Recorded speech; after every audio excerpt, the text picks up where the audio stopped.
शिशु संगोपन संस्था संचलित सविता रमेश फिरोदिया प्रशाला Ahmednagar welcomes you all. Dear students, today we are going to learn science subject of standard 6. In that we are going to learn chapter number 14. The name of the chapter is Light and the Formation of Shadows. बालमित्रांनो, आज आपण इयत्ता 6वी विषय विज्ञान यामधील 14वा धडा पाहणार आहोत. धड्याचे नाव आहे प्रकाश व छायानिर्मिती. We cannot see anything in the total darkness. We see the objects around us with the help of light. The objects or material which emit light, meaning those which themselves are the source of light, are called luminous objects or materials. Here we can see the examples of luminous objects: sun, bulb, torch, candle, etc. आपण गडद अंधारामध्ये काही वस्तू पाहू शकत नाही. आपल्या संभोवतालच्या वस्तू आपण प्रकाशाच्या सहाय्याने पाहू शकतो. ज्या वस्तू किंवा पदार्थ प्रकाश बाहेर टाकतात म्हणजेच त्या स्वतः प्रकाशाचे स्रोत किंवा उगमस्थान आहेत त्यांना दीप्तिमान वस्तू किंवा पदार्थ असे म्हणतात.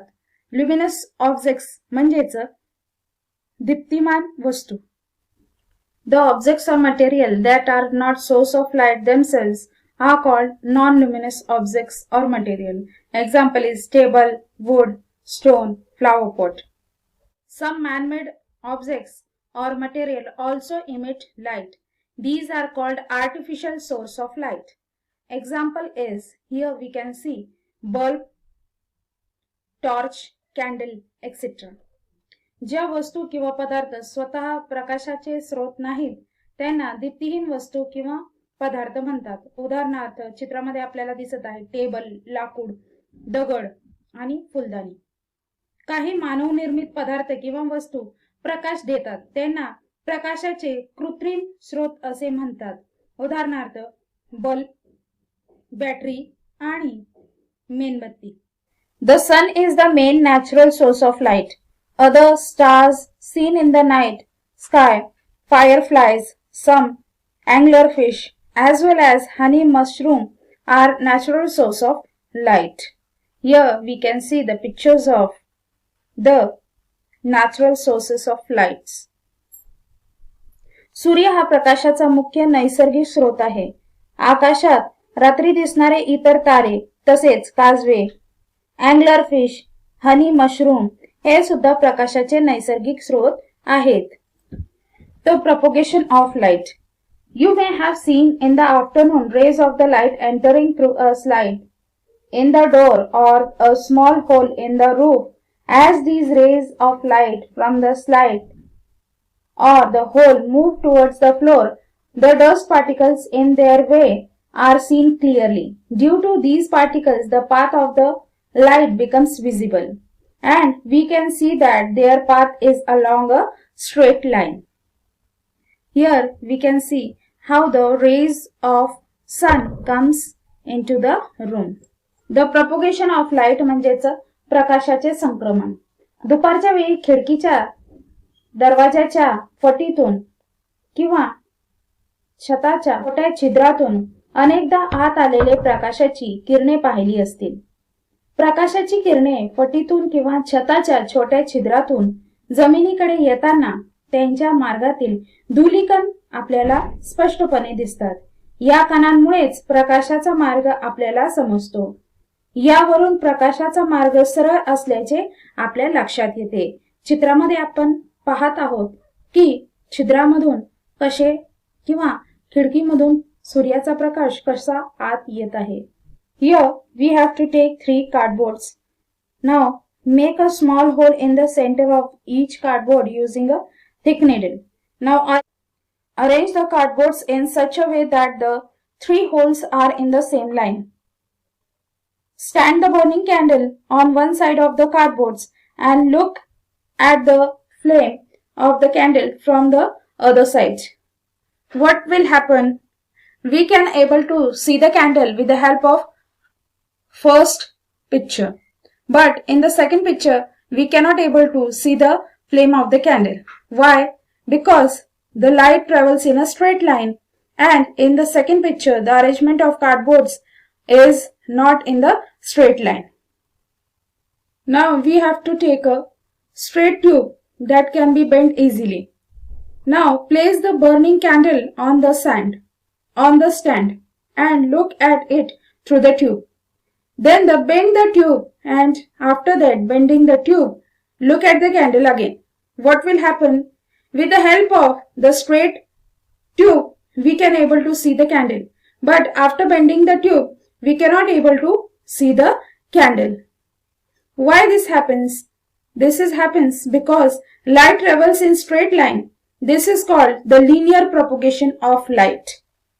3 पुठ्ठे घ्यायचे आहेत. जाड सुईच्या सहाय्याने त्या पुठ्ठ्याच्या मधोमध बारीक छिद्र पाडायचे आहेत. चित्रामध्ये दाखवल्याप्रमाणे 3 पुठ्ठ्यांची 3 छिद्रे एका रेषेत येतील अशी मांडणी करायची आहे. पुठ्ठ्याच्या एका बाजूस एक पेटती मेणबत्ती उभी करायची आहे आणि दुसऱ्या बाजूने आपण पाहायचं आहे. आता पहिल्या आकृतीमध्ये दाखवल्याप्रमाणे आपल्याला मेणबत्ती दिसणार आहे, परंतु दुसऱ्या आकृतीप्रमाणे जर आपण साहित्याची मांडणी केली तर आपल्याला मेणबत्ती दिसणार नाही. कारण काय? तर आपण जे पुठ्ठे मांडलेले आहेत ते दुसऱ्या आकृतीमध्ये दाखवल्याप्रमाणे एक रेषेत नाहीत.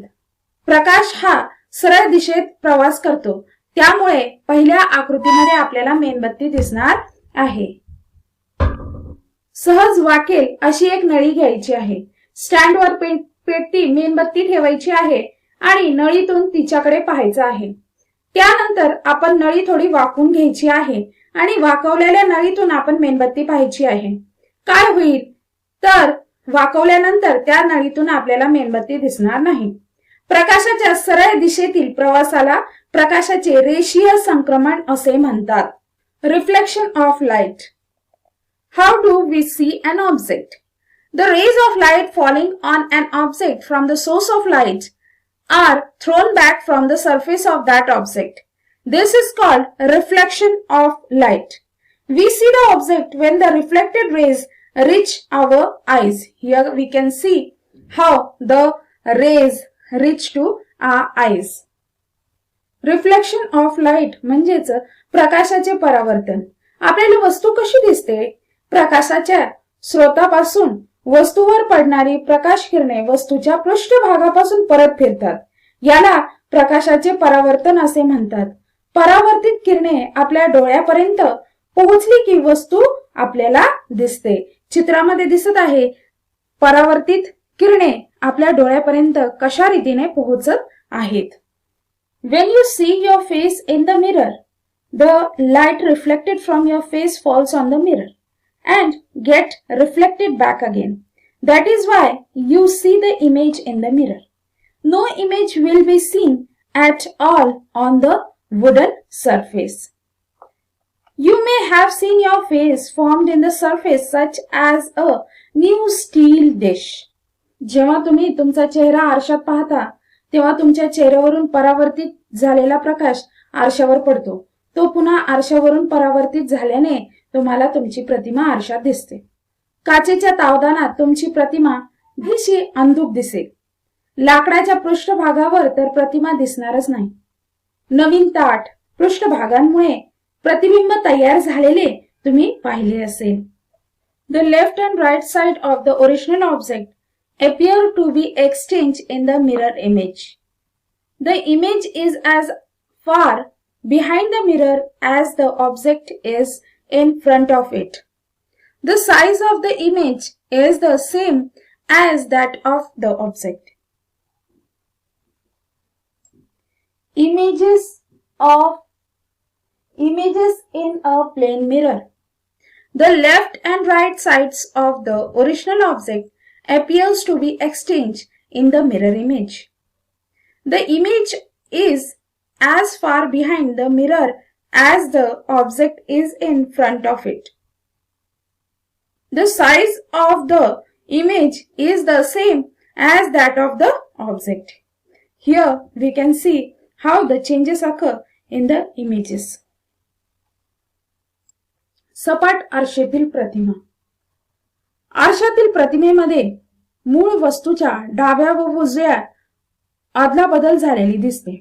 वस्तू जितक्या अंतरावर आरशासमोर असते तितक्याच अंतरावर तिची प्रतिमा आरशाच्या मागे असल्याचे दिसते. वस्तूच्या प्रतिमेचा आकार मूळ वस्तू एवढाच असतो. Now we will see how to prepare a pinhole camera. We have to take an empty cylindrical box, remove its cap on one side and paste a thin white paper on its place. Make a small hole at the center of the other cap. Light a candle and hold the box in such a way that the flame of the candle is in front of the hole. Now you will see an upside down or inverted image of the flame on the thin paper at the other end. Here we can see how the pinhole camera looks. Pinhole camera म्हणजेच सूचिछिद्र प्रतिमा ग्राहक. बॅडमिंटनच्या फुलाचा डब्बा घ्यायचा आहे. त्याच्या एका बाजूचे झाकण काढून त्या जागी पांढरा पातळ कागद चिटकवायचा आहे. दुसऱ्या बाजूच्या झाकणाला मध्यभागी छिद्र पाडायचे आहे. एक मेणबत्ती पेटवायची आहे आणि तिची ज्योत अशी ठेवायची आहे की ती छिद्राच्या समोर येईल. आता दुसऱ्या टोकाकडच्या पातळ कागदावर तुम्हाला मेणबत्तीच्या ज्योतीची उलटी प्रतिमा दिसणार आहे. येथे चित्रामध्ये दाखवल्याप्रमाणे मेणबत्तीची आपण उलटी प्रतिमा पाहू शकतो. तयार झालेले सूचिछिद्र प्रतिमा ग्राहक असे दिसणार आहे. Depending on the nature of the window pane, we may or may not see the objects on the other side through it. The material through which light passes is said to be transparent. The material through which light does not pass is called to be opaque, and the material through which light passes partially is said to be translucent. खिडकीच्या तावदानांच्या स्वरूपानुसार आपल्याला पलीकडच्या वस्तू दिसतात किंवा दिसत नाहीत. ज्या पदार्थातून प्रकाश आरपार जातो तो पारदर्शक पदार्थ होय. ज्या पदार्थातून प्रकाश आरपार जात नाही तो अपारदर्शक पदार्थ होय. ज्या पदार्थातून प्रकाश काही प्रमाणात आरपार जातो तो अर्धपारदर्शक पदार्थ होय. ट्रान्सपरंट म्हणजेच पारदर्शक, ओपेक अपारदर्शक, ट्रान्सलुसेंट अर्धपारदर्शक. If an opaque object comes in the way of light source, light does not pass through it. As a result, the light does not reach a wall or any other surface on the other side of the object. That part remains dark. This dark part is called the shadow of that object. Here we can see the shadow of the cone and shadow of the girl. प्रकाश स्रोताच्या मार्गामध्ये अपारदर्शक वस्तू आली तर त्यातून प्रकाश आरपार जात नाही. त्यामुळे वस्तू पलीकडे असलेल्या भिंतीवर किंवा इतर पृष्ठभागावर वस्तूची सावली पडते. या सावलीलाच त्या वस्तूची छाया असे म्हणतात. चित्रामध्ये आपल्याला मुलीची छाया दिसत आहे. The shadow of an object is formed only when light does not pass through the object.